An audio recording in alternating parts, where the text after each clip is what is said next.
Yes, welcome back to another video. And in this video, we are going to look at the different types of 3.3 and 5 volt circuits. So in the field of repair, there are two known types. We have a type whereby both 3.3 and 5 volts are controlled by one chip. And then we have a type whereby 3.3 and 5 volts are both separated. So most laptops, especially these ones that are current, have got 3.3 and 5 volts separated. However, laptops that came some years ago have got both 3.3 and 5 volts into one chip. Now this is a Dell Inspiron 3502.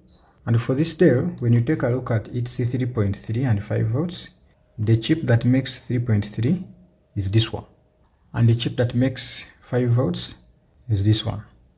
So this is very common in new laptops. You can see here we have the coil and the control chip. So this is the chip that makes the 3.3 voltage.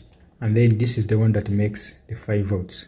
So you can see that these ones are two separated circuits. And each of the coil has got its control chip. So this is another HP laptop. This is for the HP 840. And for this one, you can see that we have two coils. This is the one for 3.3 and this is the one for 5 volts. You can see that this one gives out 5 volts and then this one gives out 3.3 volts. So here you can see that this is the chip that makes the 3.3 and it's the same chip that makes the 5 volts. So these are the two types of 3.3 and 5 volts that most of the laptops right now have.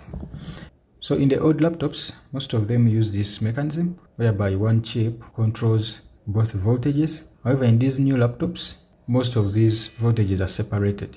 So as I told you in the previous video, all motherboards have got this circuit because the motherboard cannot communicate without these logical volts.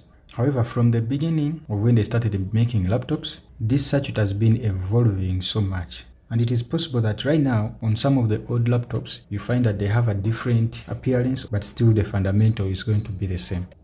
So this is for the Dell 6400. It's quite almost like 15 years ago. And you can still see, by this time, the motherboard still had the two chipset.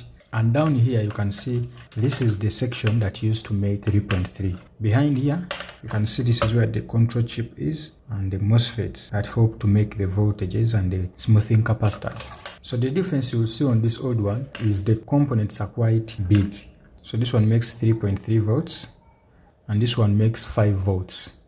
So the evolution of these 3.3 and 5 volts has been taking place for more than 10 years, but still there is no laptop that doesn't have 3.3. I told you that even the MacBooks, all the Asus, even the gaming laptops, even the desktop, all still have 3.3 and 5 volts.